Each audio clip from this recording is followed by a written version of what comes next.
Bonjour et bienvenue dans le monde du Guero Loco. Alors aujourd'hui, nouvelle imprimante, c'est la Geeetech A10M. La différence avec ma Geeetech A10 que j'ai présentement, c'est qu'elle est deux couleurs. J'avais une Geeetech A10, maintenant c'est rendu une Geeetech A10 trois couleurs. J'ai pas fait de vidéo là-dessus pour des raisons de stabilité encore. J'ai pas encore réussi à faire de quoi de très stable à long terme. Je suis capable de faire des prints, mais c'est pas parfait encore. Mais celle-ci est un petit peu différente. C'est que la technique que j'utilise sur l'autre, c'est des filaments qui rentrent et qui sortent à partir des extrudeurs et j'ai une buse. Celle-ci, c'est une buse cyclope, c'est-à-dire qu'elle mélange les couleurs. La raison pour laquelle cette imprimante-là m'intéressait, c'est pour pouvoir faire du mélange de couleurs, ce que je ne peux pas faire présentement. J'ai eu beaucoup de problèmes avec les chiméras et les cyclopes et j'ai décidé de redonner une chance à ces buses-là parce qu'on peut, par exemple, avec un STL standard, faire un dégradé de couleurs ou même mélanger deux couleurs durant l'impression. C'est ce que je veux tester. Alors, c'est une chiméra qui est dessus ou quelque chose qui s'approche d'une chiméra. D'une cyclope, excusez-moi, pas d'une chiméra, mais d'une cyclope. La chiméra, c'est deux buses, la cyclope, c'est une buse. Cette imprimante-là, je l'ai achetée. J'ai eu un rabais de la part de Geeetech, mais je vais faire un review là, complètement transparent sur cette imprimante-là, à savoir si elle vaut la peine ou pas. Elle n'est pas tellement chère pour une imprimante de couleurs. Puis j'ai vu d'autres reviews dessus qui semblaient super bons. J'avais eu une très bonne expérience avec la A10. Une meilleure expérience avec la A10 que la A30. La A30 était quand même bien, mais j'étais très limité. Je l'ai transformée en GLA MK1 présentement. Mais ma Geeetech, mis à part qu'elle est trop couleur, ma A10, super bon review que j'avais fait dessus. Puis j'espère que c'est la même qualité d'imprimante. J'ai vu qu'il y avait des améliorations. Donc c'est ça qu'on va voir. Aujourd'hui, ce qu'on regarde, on regarde le déballage, le montage et puis la première impression. Puis je vais faire une autre vidéo là-dessus pour s'amuser avec les différentes couleurs. Donc, une fois qu'elle va être montée, je vais m'amuser avec quelques jours. Puis ensuite, je vais faire une vidéo pour expliquer comment faire du mélange de couleurs, comment vont les deux couleurs, tout ça. Donc aujourd'hui, montage et déballage. Alors, qu'est-ce qu'on a dans la boîte? On a, c'est le manuel d'instruction. Ouais, ça ressemble à ça, hein? Ouais. Alors, manuel d'instruction ici. Parfois, on va mettre ça de côté. Maintenant, on a l'emballage. Alors, on a l'écran de contrôle qui est standard avec le lecteur SD dessus. Puis, un petit connecteur comme ça ici. C'est pas mes connecteurs préférés. J'aime mieux les connecteurs plus standards. Ceux-là, je les trouve fragiles un peu, mais bon, ils font le travail. On va mettre ça ici à côté. On va mettre ça là. Maintenant, ici, ça doit être les extrudeurs. Alors, j'ai mes extrudeurs. Ils ont amélioré les extrudeurs en passant.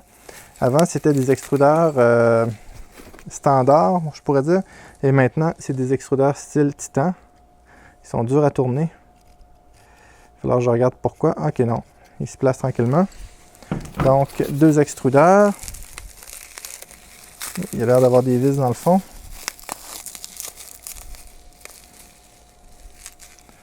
Alors, même principe. C'est à peu près la même chose que les Titans. On va regarder en détail un petit peu plus tard. Je vais sortir les vis du fond. Alors, je ne sais pas si les vis sont voulues ou ils ont tombé de quelque part, mais bon. On va les mettre ici sur le côté.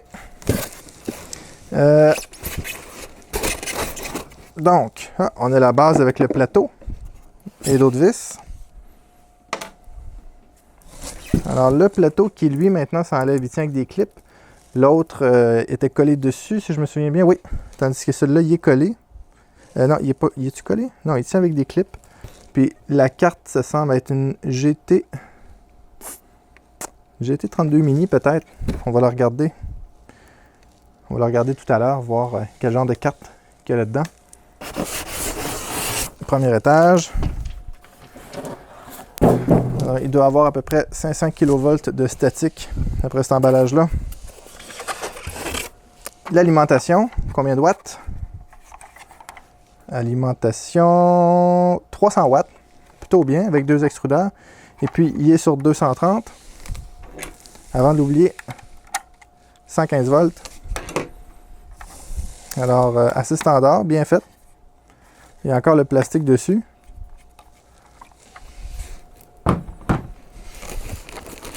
câble d'alimentation. Ensuite de ça, qu'est-ce qu'on a ici? On a les supports de filament. On a les tuyaux bleus pour cacher le devant. Un long câble USB. 2 exemplaires de filament. Les vis, les outils. Il doit y avoir une carte SD. Et là, la carte SD. On a un autre sac avec... qu'est-ce que c'est que ça?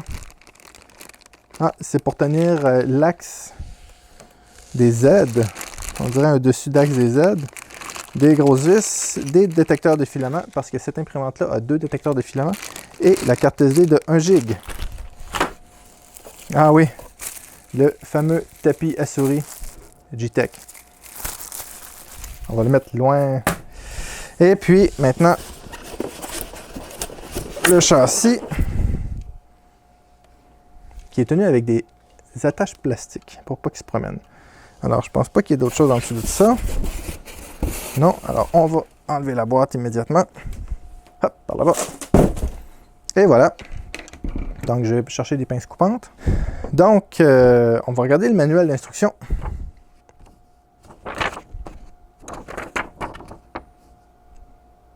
Donc, ça dit de visser la base. Après ça ici, ce qui a de l'allure. Je pense qu'avant, je vais quand même enlever les attaches ici. Ça a l'air bien coincé.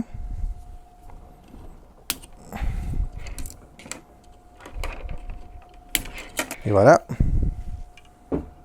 Ah ben oui, il n'y a pas le dessus pour le Z. OK. Alors, on va mettre ça sur le côté. Le devant est ici. Donc, comme à peu près toutes les imprimantes de type cartésienne, on installe ça comme ça, 2 vis en dessous. 2 vis de chaque côté. Et voilà. Alors c'est fait. Je vais en profiter pour m'assurer que les vis de côté sont bien serrées aussi.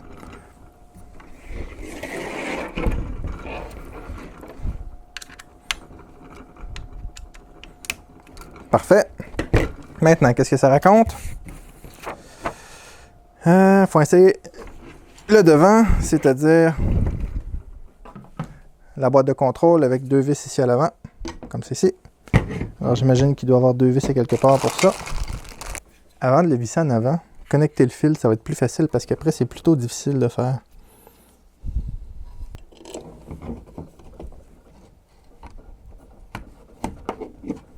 Parfait. Alors mon devant est connecté et en place. Maintenant l'alimentation.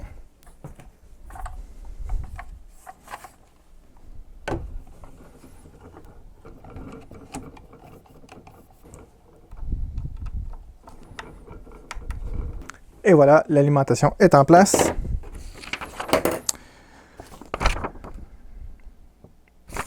Maintenant, on va mettre les 2 extrudeurs. Qu'est-ce que ça dit? De monter les 2 extrudeurs sur le frame et de serrer les vis avec des M4x8.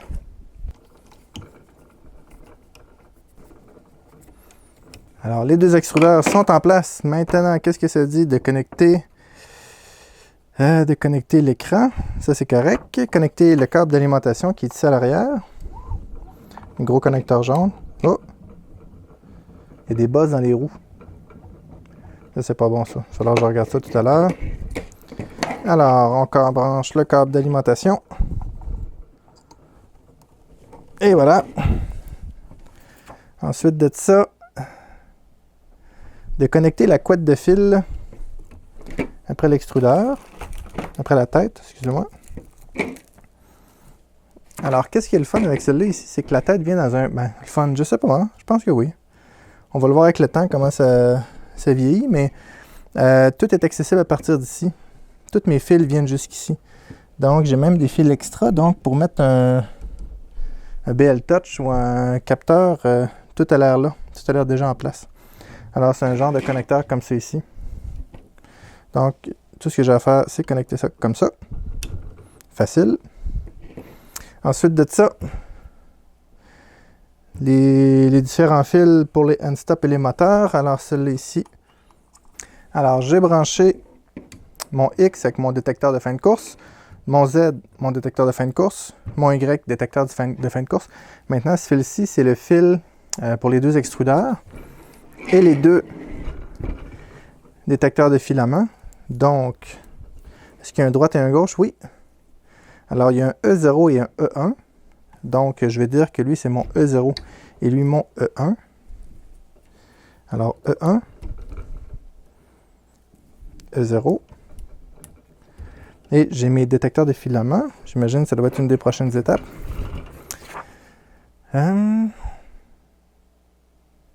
Alors, même ça dit que mon E0 devrait être lui. Je pense que ça ne dérange pas vraiment. Peut-être que oui. Alors ici, je vois mon derrière comme ça, puis ça dit E0, E1. Alors je vais les inverser, je vais suivre les instructions. Ah, et puis ce moteur-là, il est mal serré. Je vais le resserrer. Donc, E0, E1.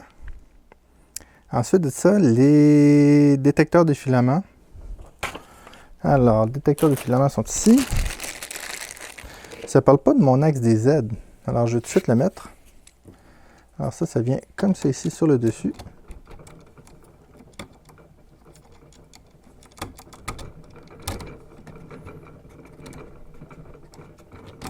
Et voilà. Excellent. Les deux détecteurs de filaments qui viennent s'installer comme ça ici.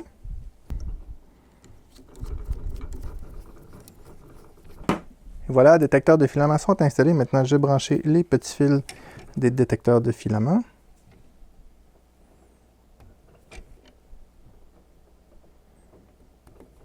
Et voilà. Maintenant, le manuel n'est pas très clair. Mais probablement que sur la carte SD, il y a tout le manuel, comment le monter. Mais comme elle n'est pas très compliqué à installer, je vais me fier à mon expérience. Je suis convaincu que normalement, JTech, ils mettent le... Je vais aller voir tout de suite. Je vais vous dire immédiatement si le manuel est là-dessus. Alors non, le manuel n'est pas dessus. Donc, vous devez vous fier à la feuille. C'est pas... je dirais pas que c'est un manuel d'instruction étape par étape. Il manque quelques points. Puis j'ai un gros sac de vis que je n'ai aucune idée à quoi il sert. Mais vraiment aucune idée à quoi il sert. Les grosses vis comme ça, normalement, c'est pour le châssis. Mais bref, c'est peut-être juste des vis extra qu'ils ont mis. Tant mieux si c'est le cas. Bon, on va installer maintenant les supports à filaments. Alors, fait intéressant, les supports à filaments peuvent être installés comme ça ou comme ça. Je vais les installer comme ça pour que le filament rentre directement dedans. Parce que s'ils sont comme ça, le filament va sortir sur le côté et c'est sûr que ça va causer du trouble.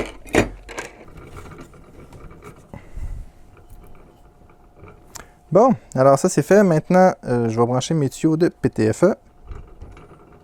OK. Il ne rentre pas très profond et c'est normal. On dirait que c'est normal. Ça ne rentre pas plus que ça. Parfait. Puis ça dit maintenant qu'on est prêt à niveler le bed. Avant ça, je vais m'assurer que le châssis est bien droit. C'est-à-dire que mon X est à la bonne hauteur avec ma base. Et puis qu'elle est à l'angle. Alors je vais aller chercher ce qu'il faut. Donc on va mesurer la base pour être sûr que tout est bien droit. Alors je vais juste resserrer. J'ai une roue de lousse ici. Donc je vais resserrer ma... Ici on voit qu'il y a un jeu. Donc je vais resserrer une de mes roues parce qu'il y a une roue de lousse. Et voilà, ça c'est bon. Maintenant ici j'en ai une de lousse.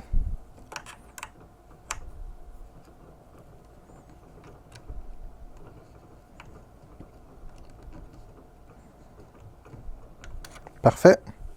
Est-ce que ça monte et ça descend librement? Oui. Maintenant, je vais remesurer ma hauteur.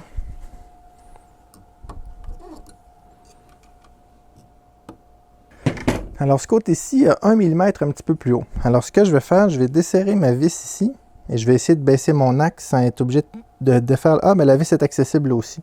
Donc, je vais juste défaire la vis qui tient en arrière. Parfait. Et je vais essayer de bouger un petit peu mon axe. Alors, j'ai essayé. Je suis au maximum de ce côté-là. Alors, ce que je vais faire, je vais dévisser les deux vis à l'arrière et essayer de remonter cet axe-là. Et voilà. Alors, mon axe est bien droit avec mon sol. Mes vis sont bien serrées égales. Mon axe bouge bien. C'est déjà pas pire. Maintenant, on va enlever le plastique de protection. Et voilà. Alors, super plate qui va quand même assez bien. Maintenant, ce fil-là ici à l'arrière, j'imagine qu'on peut le passer sur le côté ici. Ou ici. Ici ou là. Bref. Là, j'ai un autre problème, c'est lorsque je place mon bed, les roues sont écrasées sur un côté. C'est à cause qu'ils ont été trop serrés lors du transport. Alors, je vais essayer de desserrer mes roues un peu.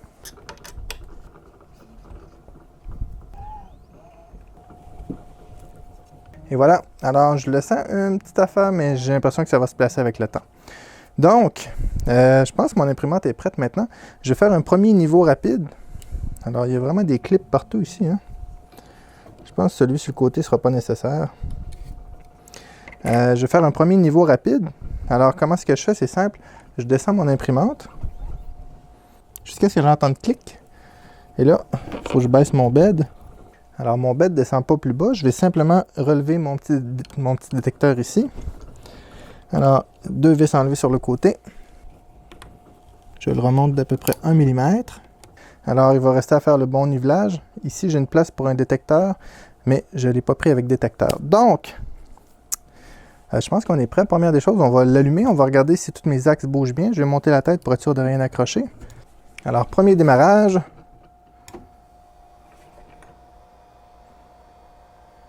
Ça semble fonctionner. Alors, je vais faire un auto home, puis je vais garder le doigt sur le bouton. Alors, le X marche. Le Y marche. Le Z aussi.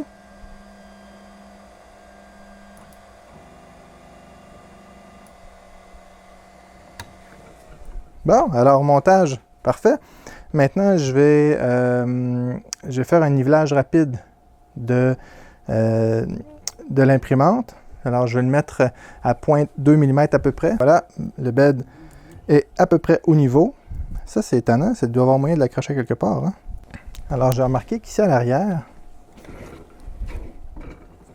il n'y a pas d'endroit pour tenir ce fil-là. Donc, je vais juste mettre un petit fil présentement. Et puis, je vais trouver une solution plus permanente sous peu pour faire tenir ce fil-là. Et voilà. Et puis, celui ici des extrudeurs, il est aussi dans les jambes. Donc, je vais le mettre comme ça ici pour l'instant. Je trouverai un moyen de passer le câble à quelque part. Donc, je vais nettoyer le bed à l'alcool. Puis, on va regarder pour voir si ça imprime. J'ai installé 2 filaments dessus. Je ne mettrai pas les exemplaires qui ont envoyé. C'est que j'ai pris aussi du filament avec l'imprimante. Puis, ça va me permettre d'essayer en même temps leur PLA. Alors, on va prendre un jaune et un gris. Alors, ça, c'est étrange. C'est 2 bobines de PLA G-Tech. C'est vraiment du PLA, puis ils n'ont même pas la même bobine. Alors, lui, il a un grand trou et lui, il a un petit trou. Lui, il a du cellophane autour. Lui, il n'en a pas. Bon. On va voir ce que ça donne. Première fois que j'essaie leur filament, donc on va déballer les bobines. Et voilà. Je vais nettoyer un peu la table, je vais tourner la caméra, puis on va regarder comment ça va au niveau des extrudeurs pour embarquer les fils. Je ne l'ai pas encore essayé. Alors, on va sortir mon filament d'ici. Je le coupe en angle. Alors, il passe bien dans le détecteur des filaments, ce qui est une bonne chose. Et puis, on va regarder pour l'enfiler si ça va bien.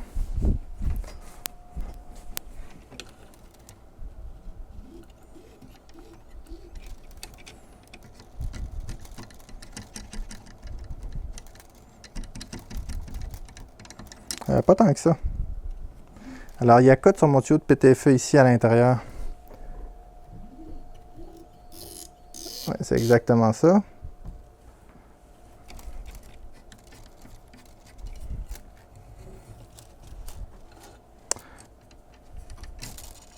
Alors, ma crainte, c'est que mon filament débarque tout le temps sur le côté.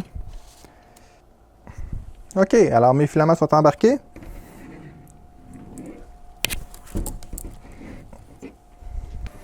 On va la faire préchauffer un peu pour être certain que tout fonctionne bien.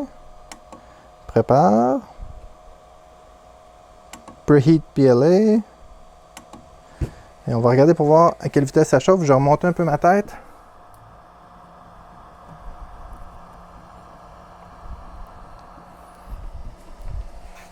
Alors, mon bed, oh, il préchauffe à 70. On va le laisser aller. Je vais mettre la carte SD dedans. Alors, c'est drôle parce qu'il fait chauffer ma buse à 180, mais mon bed à 70. Alors, je vais juste faire un petit reset là-dessus. Alors, c'est Marlin 1.1.8. J'ai mis la carte SD dedans et on va partir l'impression. Print from SD, on a le lézard ou le chien. On va y aller avec le lézard. C'est le premier.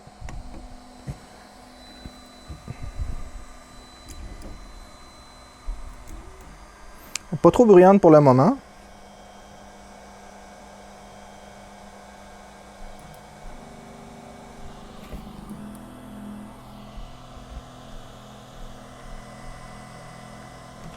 Alors, je ne sais pas ce qu'elle fait. OK. Elle préchauffe le bed à 65 et la tête, ça va aller à tantôt, je pense. On va laisser chauffer le bed pour le moment. En attendant qu'elle chauffe, quelques petits trucs sur la tête cyclope. Dans le fond, la tête cyclope, c'est une buse avec 2 entrées et puis un bloc de mélange au centre qui chauffe. Alors, les filaments sont poussés dedans et ensuite de ça, ils forment une pression dans le bloc et ça sort par en bas. Ce qui est important de savoir, c'est que si, par exemple, j'ai juste un filament dedans, alors la pression, au lieu de sortir par la buse, va sortir par l'autre trou de filament. Donc, ça va coincer, ça va refroidir dans le heat break et le PTFE, puis je vais avoir une obstruction. Je ne serai plus capable ensuite d'imprimer. Ça va être difficile, il va falloir que je débloque tout ça, je débouche tout ça, puis c'est jamais le fun. Donc, assurez-vous toujours d'avoir 2 filaments dedans, même si vous imprimez juste à une couleur. Ensuite de ça, il faut les utiliser de temps en temps. Si par exemple j'ai tout un filament là, il va fondre, il va descendre, et puis là l'autre filament va finir par s'infiltrer et remonter. Donc, toujours imprimer idéalement 2 couleurs avec. Si je peux imprimer quelque chose d'une couleur, mais à long terme, après plusieurs heures, j'ai des risques d'obstruction. Ensuite de ça, normalement, la tête prend un petit peu plus de temps à chauffer, ce qui fait qu'elle est un petit peu plus grosse. Normalement, ils mettent un 60 watts. Et je crois que c'est un 60 watts qu'il y a dedans. On va l'ouvrir dans cette vidéo-ci ou dans une autre vidéo. Et puis, donc, c'est un petit peu plus loin à chauffer. On ne peut pas mélanger, par exemple, PLA et ABS. On ne peut pas faire un mélange ou imprimer les 2 couleurs. Pour ça, ça prendrait une buse Chimera avec 2 têtes séparées. Et là, je pourrais imprimer 2 matériaux parce que j'ai 2 blocs de chauffe différents. Donc, je peux contrôler 2 températures différentes. Celle-ci n'a qu'une température pour les 2 filaments. Donc, je pourrais imprimer 2 filaments, par exemple, de l'ABS et du HIPS. Ça, il n'y aura pas de problème, étant donné que les 2 sont de la même température. Cependant, il ne faut pas oublier qu'ils vont se mélanger. Alors, j'aurais besoin d'un bloc de purge entre les 2. Alors, ma buse chauffe présentement. Mon bed est à 65 et ma buse chauffe à 98. On laisse ça chauffer encore un petit peu plus et on va regarder ce que ça donne comme impression. Alors, au début de l'impression, je vais sûrement devoir réajuster le bed. C'est normal. Normalement, je pourrais prendre 10 minutes pour l'ajuster comme il faut, mais j'aime mieux le faire tandis qu'elle imprime. Puis, c'est comme ça que je le fais. En passant, le coupleur en arrière, c'est un coupleur rigide, ce qui est excellent. Et alors, c'est une bonne chose pour ça. Puis, la structure a l'air quand même assez résistante. Je me demande avec le temps comment 2 kg sur la tête vont faire sur les 4 vis qui la tiennent. Mais j'imagine que ça a été pensé pour ça. Sinon, ce que je pourrais faire, je pourrais inverser un extrudeur ou mettre les 2 filaments comme c'est ici avec des passes câbles. Bref, je vais voir si ça cause vraiment un problème. Si ça ne cause pas de problème, je vais laisser ça comme ça. 160 degrés, on regarde ça aller. Alors, entre l'autre section de vidéo Et maintenant, il s'est passé 5 jours. Je vous explique pourquoi. J'ai eu quelques problèmes avec l'imprimante. Et puis comme je ne peux pas travailler là-dessus à temps plein, ben, ça m'a pris 5 jours pour réussir à faire quelque chose. Je vous explique ce qui s'est passé. C'est que mes premières impressions, j'ai eu de la misère avec le niveau du bed. Mais ça, c'est de ma faute, je l'ai réglé. Puis ensuite de ça, l'impression commençait bien. Puis après un certain temps, l'extrudeur de gauche, de ma gauche, donc de votre droite, arrêtait de fonctionner. Et puis, ça semblait être un bouchon qui se faisait à l'intérieur. Alors, j'ai pensé qu'il pouvait y avoir des particules à l'intérieur de la buse ou quoi que ce soit. Alors, j'ai passé quand même pas mal de temps là-dessus. J'ai passé 2 soirées là-dessus pour m'apercevoir que le ventilateur de côté ne fonctionnait pas. Donc, je l'ai changé. Je ne l'ai pas passé sous garantie parce que j'en ai ici et j'en ai plusieurs, donc c'est plus facile pour moi de le changer.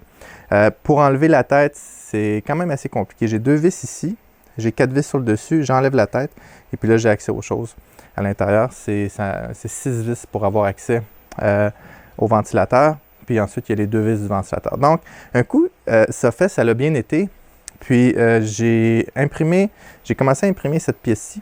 Puis, ça l'a encore coincé. Alors, j'ai regardé, puis le filament sortait vraiment tout croche. Alors, j'avais vraiment une obstruction. Il y avait quelque chose qui ne fonctionnait pas bien, une particule soit dans le filament ou dans l'extrudeur, peu importe. Mais bref, j'ai eu un problème avec ça. Donc, j'ai passé une autre bonne journée là-dessus.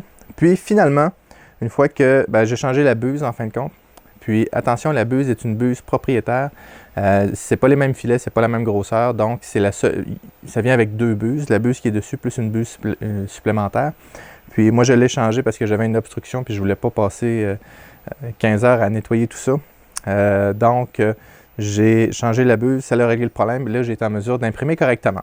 C'est des problèmes qui peuvent arriver à n'importe quelle imprimante. C'est pas parce que c'est elle.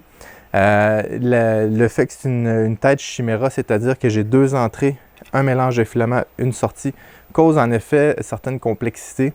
Par exemple, au niveau du mélange de filament, lorsque j'ai une obstruction, c'est beaucoup plus complexe. Aussi, attention, vous devez toujours avoir 2 filaments. Là, ici, j'ai une bobine de filament. Je vais vous expliquer pourquoi cette petite bobine-là. Mais si vous n'avez pas 2 filaments dedans, lorsque vous allez pousser un filament à l'intérieur, le filament fondu va remonter dans l'autre trou et ça va boucher. Vous allez avoir des problèmes. Donc, toujours 2 filaments enfoncés jusqu'au fond dans cette imprimante-là. Puis, on peut réussir à faire de quoi de plutôt bien. Alors, ce que j'aime de cette imprimante-là, c'est qu'il y a un mixeur, c'est-à-dire je peux mélanger 2 couleurs directement à partir du menu. J'envoie un G-code, par exemple, de ce vase-là, standard, une buse. Puis, à l'intérieur, j'ai dit à partir de 10 mm, tu commences à mélanger jusqu'à 60 mm de 0 à 100%. Autrement dit, on passe de 0% de gris à 100% de gris et ça donne un résultat comme ça. C'est vraiment génial. On peut faire aussi sur des plus petites mesures, comme lui ici. Ça a commencé à mélanger ici, puis ça a terminé là, sur à peu près 2 cm. Comme le rouge est un pigment quand même assez fort, puis que jaune et rouge, c'est des couleurs qui vont ensemble. Le rouge a apparu très rapidement, mais il y a un dégradé. Ou on peut y aller simplement avec ce genre d'impression-là, 2 couleurs, puis un bloc de purge comme ça à côté pour purger, tout simplement. Donc, c'est des façons de faire. Ici, là, j'ai arrêté le print. C'est pas qu'il a planté, mais c'est moi qui l'ai arrêté. Je mélangeais simplement les 2 couleurs 50-50, 50% de jaune, 50% de rouge. Alors, ce que ça a donné, ça a donné un jaune, un orange très, très, très foncé. Mais ce qui est de particulier, puis que je me suis aperçu, quelque chose d'intéressant, c'est que le filament ne se mélange pas au complet. C'est-à-dire, imaginez que ça, c'est ma buse, et puis d'un côté, j'ai mon filament rouge, de l'autre côté, j'ai mon filament jaune. Ce qui fait que lorsque je tourne mon vase comme ça, j'ai un côté qui apparaît plus rouge et l'autre côté qui apparaît plus jaune. Mais comme, évidemment, c'est tout petit, je ne le vois pas beaucoup, mais d'en dessous, comme ça, on arrive à voir qu'il y a un côté plus jaune puis un côté plus rouge. Je vais essayer de le prendre en photo et de vous le montrer. En ce qui est du 2 couleurs comme ça fonctionne très bien. C'est très, très bien. J'aime mieux travailler avec, tantôt je pense que j'ai dit Chimera, mais c'est un Cyclope, excusez-moi. J'aime mieux travailler avec un Cyclope qu'un Chimera, parce que Chimera, j'ai 2 buses. Il faut que je les enligne parfaitement, tandis que là, j'en ai juste une. Mais j'ai besoin d'un bloc de purge, et je peux travailler avec des matériaux seulement qui fondent à la même température. Ça, j'en reparle dans quelques minutes. J'ai eu plusieurs ratés, mais j'ai eu aussi quelques bonnes impressions. Évidemment, j'ai fait la grenouille ici deux couleurs, qui est très très difficile. Elle n'est pas du tout belle. Je vous explique pourquoi. C'est là que j'ai eu mon obstruction dans le jaune. Et alors, c'est pas la faute de l'imprimante, c'est peut-être quelque chose qu'il y avait dans le filament. Parlant de filament, G-Tech m'ont fait un rabais sur 3 bobines de filament. C'est-à-dire un jaune et un gris normal et un gris métal. Il n'est pas rempli de métal, mais il est plus aluminium. Le gris va bien. Le jaune, j'ai eu des problèmes avec. Je ne sais pas pourquoi, mais j'avais pas de qualité d'impression. Soit qu'il faut que je m'amuse un peu plus avec les paramètres de ce filament-là. Mais j'ai eu de la misère avec le jaune et pas avec le gris. Puis l'autre gris que j'ai pas encore déballé, est de la même sorte que lui. C'est le même bobine, c'est le même fournisseur. Lui ici est différent. Donc, est-ce que c'est un bon filament? Je ne saurais pas vous le dire présentement. Celui-là, oui. Le gris, oui, va bien. Le gris métal avec le gros trou au centre. Mais ces deux-là, je ne suis pas encore certain. Étant donné que je connais bien les filaments de 3D Printing Canada, ces impressions-là, je les ai faites avec les filaments de 3D Printing Canada. Puis ça a super bien été. Maintenant, une autre raison pour laquelle je voulais une buse cyclope, c'est pour pouvoir mélanger des matériaux. Je vous explique. Celui-là ici, on voit le petit cube rouge et noir. Alors, le bas est en PLA standard et le dessus est en soft PLA, en PLA mou. Donc, ça fait que j'ai un cube que la base est très rigide. J'ai une zone que c'est quand même dur, mais qu'on sent que ça ramollit rapidement. Et puis, le dessus est mou. Pourquoi? C'est simple. Vous savez, des fois, je fais des pattes pour les imprimantes pour absorber la vibration. Puis, je l'ai fait complètement en TPU. Puis là, je me fais une base en PLA pour le mettre après ou je le colle après, peu importe. Là, je pourrais l'imprimer directement, c'est-à-dire, je fais une base en PLA solide et puis je fais un dégradé jusqu'à ce que ce soit complètement du soft PLA pour faire le bout de ma patte. J'ai essayé aussi d'autres matériaux. J'ai essayé du PETG. En passant, elle imprime bien le PETG. Super bien. J'ai essayé du PETG avec du PCTPE. Le PCTPE, c'est ça ici, c'est dans le fond, c'est du polycarbonate avec du TPE. Le polycarbonate est très résistant à la traction, puis le TPE donne beaucoup de flexion, donc ça donne un matériau qui est assez fantastique. Puis il s'imprime dans les mêmes températures que le PETG, alors je l'ai essayé, ça a bien fonctionné. La seule chose, c'est que le PCTPE doit être imprimé dans une chambre fermée, ce que je n'ai pas ici, dans un caisson. Fait que ce qui est arrivé, c'est qu'il y a eu de la délamination, mais ce n'est pas à cause de l'imprimante, c'est à cause de l'environnement. Mais ça fonctionne. Donc, j'ai réussi à faire un dégradé de PETG et de PCTPE. Maintenant, ce que je vais faire dans un avenir rapproché, c'est que je vais faire PETG et TPU. Je n'ai pas réussi à imprimer du TPU. C'est pour ça que vous voyez ici un tube Capricorne, parce que je l'ai essayé avec du TPU. Malheureusement, l'extrudeur ne permet pas d'imprimer du TPU. Le filament coince à l'intérieur. Donc, soit que je vais l'ouvrir pour regarder comment l'adapter pour du TPU, ou je vais le changer pour un Titan de E3D. Bref, je vais essayer de le modifier parce que j'ai déjà l'extrudeur. Puis si je peux juste faire la pièce en dedans, ça va être super. Et ces extrudeurs-là, ils vont quand même bien. Les roues sont très agressives, mordent dans le filament, mordent fort dans le filament, mais mangent les filaments. Dès que j'ai une obstruction, ça mange le filament. Et puis la roue dentelée arrache littéralement les doigts. J'en ai des ampoules après les doigts tellement que je les ai tournés. Aussi, vous avez remarqué que j'ai changé la position des supports de filament. C'était mon erreur. J'avais mal positionné ça. Dans le fond, je vais prendre une bobine de filament ici. De cette façon-là, mes deux bobines de filament sont alignées avec mes extrudeurs. Donc, c'est moi qui avais mal... Oups, cela est attaché. Donc, c'est moi qui avais mal regardé ça. Mais maintenant, c'est correct. Donc, évaluation de l'imprimante. Pour une tête cyclope, elle va quand même bien. Pourquoi j'ai pour une tête cyclope? J'ai essayé des cyclopes sur ma Tarantula, j'ai essayé sur une Ender, j'ai essayé sur la FLSON qui est là et j'ai toujours eu du trouble, toujours. Celle-ci, j'ai arrivé à avoir des bons résultats. Donc, pour une cyclope, c'est quand même très bien. Est-ce qu'elle est facile d'opération? Non, pas du tout. Tout ce qui est deux couleurs demande un petit peu plus de complexité, que ce soit le Y, que ce soit le Chimera ou le Cyclope comme elle, il y a des difficultés supplémentaires. Si c'est votre première imprimante, allez-y pas avec ça, ça va vous décourager, mais allez-y plutôt avec une imprimante standard, par exemple, juste la A10 ou la Tevo Tornado ou peu importe, mais commencez avec une imprimante une couleur. Puis, si vous voulez aller avec le 2 couleurs, vous pouvez y aller avec le Y. Sinon, allez-y avec une comme ça ici, mais ça demande un petit peu plus de complexité. En ce qui est du ventilateur, ben écoutez, ça arrive. C'est des choses qui peuvent arriver, donc je ne veux pas dire que c'est une mauvaise imprimante pour ça. La Superplate, elle va super bien. C'est comme l'Ultra Base d'Anycubic. Ensuite de ça, au niveau de la précision, j'ai pas de jeu, elle semble bien faite. Elle est un peu bruyante.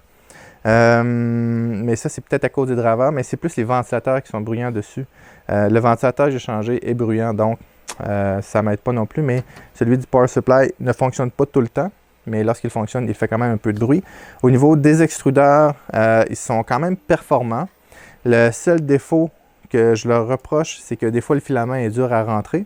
Les dents arrachent littéralement les doigts, mais les deux ont un détecteur de filament, ce qui est excellent. Ensuite de ça, écoutez, la buse. La buse, c'est une buse propriétaire. Donc, je vais essayer d'en trouver ailleurs parce que j'aime toujours ça avoir des buses en extra. On peut mettre l'auto-leveling facilement dessus. Le connecteur est juste ici. Le petit circuit qui est ici, qui tient en arrière de la tête, est difficile d'accès. Plusieurs ont simplement mis un petit adapteur pour le mettre plus haut. Maintenant, est-ce que je vais faire des modifications dessus un jour? Je vais peut-être la mettre direct drive ou changer les extrudeurs pour pouvoir mettre du TPU dessus. Ça, c'est pour pouvoir faire un mélange de matériaux. À part de ça, elle va quand même bien. Le firmware va bien aussi. C'est pas le dernier, c'est du 1.1.8. On est rendu à 1.1.9. Même le 2 est disponible en bêta. Mais il va quand même bien. Puis, qu'est-ce qui est le fun? C'est le mix qu'on peut faire entre les deux couleurs. Aussi, j'ai arrivé à imprimer du soft PLA, du PCTPE. Puis, théoriquement, elle monte jusqu'à 200... Essayez de ne pas dépasser 245 degrés Celsius avec parce qu'il y a du PTFE à l'intérieur. J'ai peut-être essayé de changer ça pour du full metal pour pouvoir imprimer par exemple du nylon et du PETG ensemble. Bref, je vais mélanger les matériaux avec cette imprimante-là dans un avenir rapproché. Donc, je lui donne un 7.5 sur 10. La raison pour laquelle je lui donne un 7.5 sur 10, bon, le ventilateur. Évidemment, le contrôle de qualité n'a peut-être pas été fait là. La buse propriétaire. Le concept de cyclope que j'en avais besoin pour faire du mélange de matériaux. Ensuite de ça, le guide d'installation qui fournit avec est plus ou moins clair, donc elle perd un petit peu de points là-dessus. En ce qui est de la structure est super bonne. C'est comme la structure de la Ender 3, même quasiment la Pro, parce qu'elle est très très rigide. Ensuite de ça, au niveau de la carte mère, on va le voir dans un instant. Je vais l'ouvrir pour vous montrer. Au niveau de la facilité d'installation, elle est très facile de montage. Pas de trouble là. Et puis, ben, c'est pas mal ça. Alors, 7.5 sur 10, c'est quand même bien. Hein? J'ai eu des imprimantes que j'aurais donné 4 sur 10, mais que j'ai modifiées. Et puis, elle est quand même facilement modifiable. Donc, ouais, 7.5, c'est quand même un bon score. Donc, maintenant, on va regarder la carte mère de quoi qu'elle a de l'air. Donc, pour enlever le couvercle du boîtier, c'est simple. J'ai deux vis ici. J'avance mon plateau, j'ai une vis à l'arrière.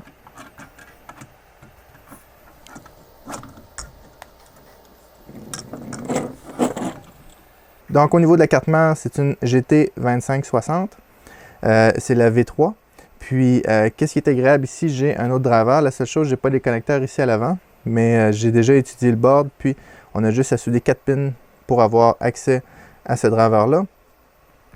Ensuite de ça, les connecteurs, sont des connecteurs propriétaires. J'ai quelques expansions possibles ici. Je ne me trompe pas, c'est des pins analogues. Puis, alors c'est ça. C'est la même carte que sur la A10M. Puis j'avais quand même eu des bons résultats avec elle. Puis, elle supporte aussi Marlin. Donc, facile de mettre à jour.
Donc, voici mon évaluation pour la A10M. J'espère que ça vous a été utile. J'espère que ça vous a guidé aussi à savoir si vous deviez l'acheter ou pas. Si vous avez aimé la vidéo, s'il vous plaît, mettez un like. Si vous n'êtes pas abonné, abonnez-vous à la chaîne et à bientôt.